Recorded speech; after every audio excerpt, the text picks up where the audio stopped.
I'm Sarah Hashim-Waris in the Los Angeles Times newsroom. Several protests stretching from Sunday into Monday resulted in at least 9 arrests in Los Angeles following the acquittal of George Zimmerman in the killing of unarmed teenager Trayvon Martin. Here with an update on the local demonstrations and police presence in the city is LAPD Commander Andy Smith.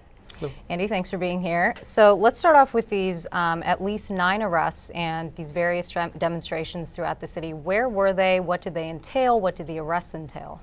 Well, you know what? It was not a very well organized or not a centrally organized kind of a protest. Oftentimes we see people protesting up Broadway and there's an organizer and there's a plan and there's a march route and there's all those things. Nothing like that happened yesterday.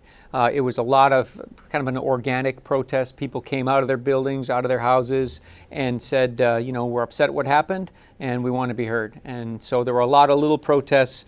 Some of them got a little bit bigger, up to about 300 people, but they started some in Leimert Park, some on Crenshaw Boulevard, and traveled a couple different places throughout the city. And there's about 80 outside the CNN building in Hollywood, is that correct? Yeah, that was a break-off group. They started, they ended up going on the freeway for a while, and then they got off the freeway and a breakout group went up through Hollywood, and for the better part of about 6 hours was walking through the different streets in Hollywood. They take over an intersection, put up their signs, speak what they had on their mind, and then they'd move to another intersection. So we did that for about 6 hours. Unfortunately, they at one point went into the W Hotel, or some folks that were with them went into the W Hotel, committed some acts of vandalism, and at that point it became less of a protest and more of a criminal activity, so we had to stop that. And there was a report of an officer injury that led to an arrest, is that correct? We had an officer in Hollywood that had a bottle thrown at him. I'm not sure if he was injured. I don't believe he was injured, but that individual was taken into custody and booked for assault with a deadly weapon on a police officer.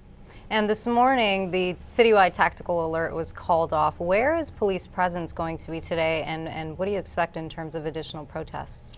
Well, we canceled our TAC alert at about 1 o'clock last night when we didn't need those additional resources. We call it tactical alert when we need additional police officers from throughout the city to come to a particular location.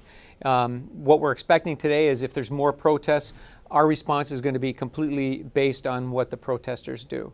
If the protesters are small groups and they're peaceful, then we'll have a very minimal presence. If they grow and become larger and become unlawful, as in last night in the W Hotel, then of course we'll have to bring in more officers. So we're ready for anything. We've got enough officers working that we can call them into whatever area needs additional officers. So we're cautiously optimistic that tonight will be good.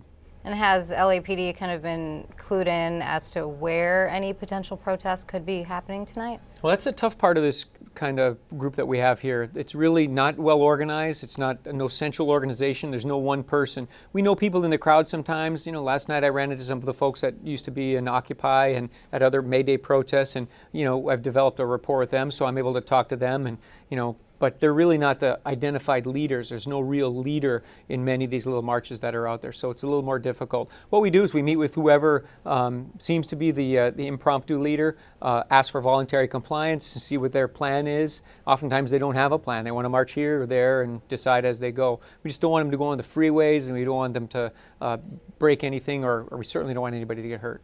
Sure. Well, thank you so much for the insights. Sure thing. Be sure to keep up with our ongoing coverage on the demonstrations in LA on LAtimes.com and on Twitter @LATimes.